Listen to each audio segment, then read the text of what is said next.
കേരളത്തിലെ വാർത്തകളൊക്കെ ഏകദേശം കണ്ടു കഴിഞ്ഞു. ഇനി അടുത്തതൊരു ദേശീയ തലത്തിലേക്ക് പോവുകയാണെങ്കിൽ ദേശീയ വാർത്തകളുമായി ശരണ്യ ചേരുന്നു. ശരണ്യ, ഇന്ന് ഏതൊക്കെയാണ് പ്രധാനപ്പെട്ട ദേശീയ വാർത്തകൾ?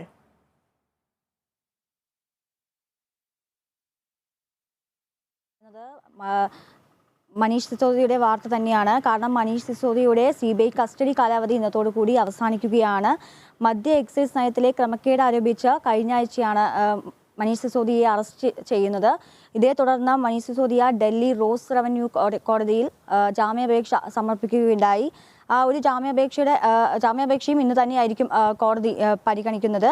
അതുപോലെ തന്നെ സുപ്രീം കോടതി ഇടപെടാൻ വിസമ്മതിച്ചതിനെ തുടർന്നാണ് മന്ത്രിസഭയിൽ നിന്നും ഉപമുഖ്യമന്ത്രി സ്ഥാനത്തു നിന്നും രാജിവെച്ച സിസോദിയ കീഴ്ക്കോടതിയെ സമീപിച്ചത്. എന്നാൽ പരമോന്നത കോടതിയെ സമീപിക്കുന്നതിന് മുൻപായി അദ്ദേഹത്തിന് മതിയായ നിയമപരമായ പരിഹാരങ്ങളുണ്ടെന്ന് അത് ചൂണ്ടിക്കാട്ടി.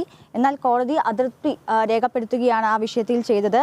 അതുപോലെ തന്നെ ഫെബ്രുവരി 27-ന് തൃപ്തികരമായ ഉത്തരം നൽകുന്നതിൽ പരാജയപ്പെട്ടു എന്ന് പ്രസ്താവിച്ചുകൊണ്ട് ക്രമക്കേടുകളിൽ സിസോദിയെ ചോദ്യം ചെയ്യാൻ CBIക്ക് കോടതി 5 ദിവസത്തെ റിമാൻഡ് അനുവദിച്ചിരുന്നു.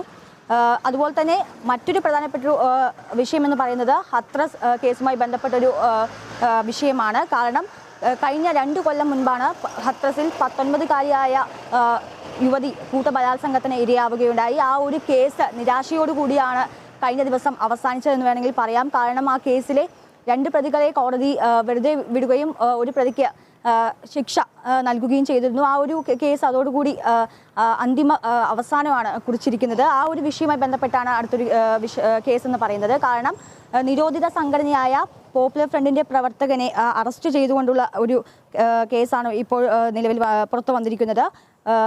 ഇന്ത്യയുടെ സജീവ പ്രവർത്തകനായ കമാൽ എന്നുള്ള ഒരു വ്യക്തിയാണ് ഇപ്പോൾ അറസ്റ്റ് ചെയ്തിരിക്കുന്നത്. ഈ കമാൽ മലപ്പുറം സ്വദേശിയാണ്. ഉത്തർപ്രദേശിലെ സ്പെഷ്യൽ ടാസ്ക് ഫോഴ്സാണ് അറസ്റ്റ് ചെയ്തിരിക്കുന്നത്.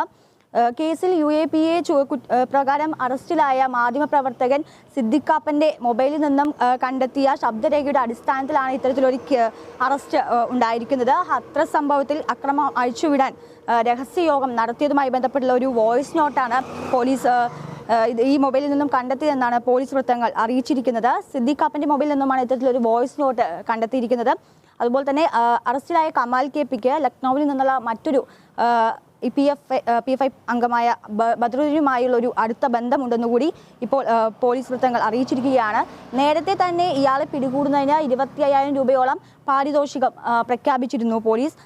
അതുപോലെ തന്നെ മറ്റൊരു പ്രധാനപ്പെട്ട ഒരു വിഷയമെന്ന് പറയുന്നത് അയോധ്യയിലെ രാമക്ഷേത്രവുമായി ബന്ധപ്പെട്ടൊരു കേസാണ്. രാമക്ഷേത്രം ജനുവരിയോട് കൂടി തന്നെ ഭക്തർക്കായി തുറന്നു കൊടുക്കുമെന്ന വാർത്തകളാണ് ഇപ്പോൾ പുറത്തു വന്നിരിക്കുന്നത്. താഴത്തെ നിലയുടെ നിർമ്മാണം, അതായത് ക്ഷേത്രത്തിന്റെ താഴത്തെ നിലയുടെ നിർമ്മാണം ഡിസംബറിൽ പൂർത്തിയാകുമെന്ന് ക്ഷേത്ര ട്രസ്റ്റ് ചെയർമാൻ സമ്പത്ത് റോയ് അറിയിച്ചിരിക്കുകയാണ്. അതുപോലെ തന്നെ 3 നിലകളിലായാണ് രാമക്ഷേത്രം നിർമ്മിക്കുക. ഈ വർഷം ഡിസംബറോടെ താഴത്തെ നിലയുടെ പണി പൂർത്തിയാകും. അടുത്ത വർഷം ജനുവരി മുതൽ ഭക്തർക്കായിട്ട് ദർശനത്തിന് അനുമതി നൽകുമെന്നാണ് അറിയിച്ചിരിക്കുന്നത്. 2024 അവസാനത്തോടെ ക്ഷേത്ര നിർമ്മാണം പൂർത്തിയാകുമെന്നും ശ്രീരാമജന്മഭൂമി തീർത്ഥ ക്ഷേത്ര ട്രസ്റ്റ് ചെയർമാൻ ഈ ഒരു വിവരം പുറത്ത് വിട്ടിരിക്കുകയാണ്. അയോധ്യയിലെ രാമക്ഷേത്ര നിർമ്മാണ പ്രവർത്തനങ്ങൾ വിലയിരുത്താൻ ഇൻഫർമേഷൻ ആൻഡ് ബ്രോഡ്കാസ്റ്റിംഗ് മന്ത്രാലയം സെക്രട്ടറി അപൂർവ ചന്ദ്ര ഇന്നലെ ഈ ഒരു വിഷയവുമായി ബന്ധപ്പെട്ട് അയോധ്യയിൽ എത്തിയിരുന്നു. അതുപോലെ തന്നെ എല്ലാവരും രാമക്ഷേത്രത്തിനായി കാത്തിരിക്കുകയാണെന്നും അദ്ദേഹം കൂട്ടിച്ചേർക്കുകയുണ്ടായി. ഇന്ത്യയുടെ എല്ലാ മതങ്ങളുടെയും വിശ്വാസ കേന്ദ്രമായ ഈ ക്ഷേത്രം സന്ദർശിക്കാൻ വിദേശത്ത് നിന്നുപോലും ആളുകൾ എത്തിച്ചേരുമെന്നാണ് അദ്ദേഹം അറിയിച്ചിരിക്കുന്നത്. ഭദ്ര. ശരി ശരണ്യ, പ്രധാനപ്പെട്ട 3 വാർത്തകൾ തന്നെയാണ് ശരണ്യ ഇപ്പോൾ റിപ്പോർട്ട് ചെയ്തിരിക്കുന്നത്. ഹത്രാസ് കേസ് നമുക്കറിയാം, 2020-ലാണ് ഹത്രാസ് സംഭവം ഉണ്ടായിട്ടുള്ളത്. ആ പെൺകുട്ടി അതിക്രൂരമായ രീതിയിൽ കൊല്ലപ്പെടുന്നത്. അതിനുശേഷം വലിയ രീതിയിലുള്ള വിവാദങ്ങളും അറസ്റ്റുകളും എല്ലാം തന്നെ ഉണ്ടായിട്ടുണ്ട്. ഇപ്പോൾ കേരളത്തിൽ നിന്ന് ഒരു PFI പ്രവർത്തകനെ കൂടി അറസ്റ്റ് ചെയ്തിരിക്കുകയാണ് പോലീസ്. മറ്റൊരു പ്രധാനപ്പെട്ട വാർത്തയായിരുന്നു രാമക്ഷേത്ര നിർമ്മാണം. BJP സർക്കാരിനെ സംബന്ധിച്ചിടത്തോളം ഏറെ നിർണായകമായിട്ടുള്ള ഒരു അഭിമാന പ്രശ്നം കൂടിയായിരുന്നു ഈ ക്ഷേത്രത്തിൻ്റെ നിർമ്മാണം എന്ന് പറയുന്നത്. അതിപ്പോൾ വരുന്ന ഡിസംബറിൽ പണി പൂർത്തിയാക്കി ജനുവരിയോടുകൂടി ഭക്തർക്ക് തുറന്നു കൊടുക്കുമെന്ന രീതിയിലാണ് ഇപ്പോൾ സർക്കാരിൻ്റെ ഭാഗത്ത് നിന്ന് ലഭിക്കുന്ന വിവരങ്ങൾ.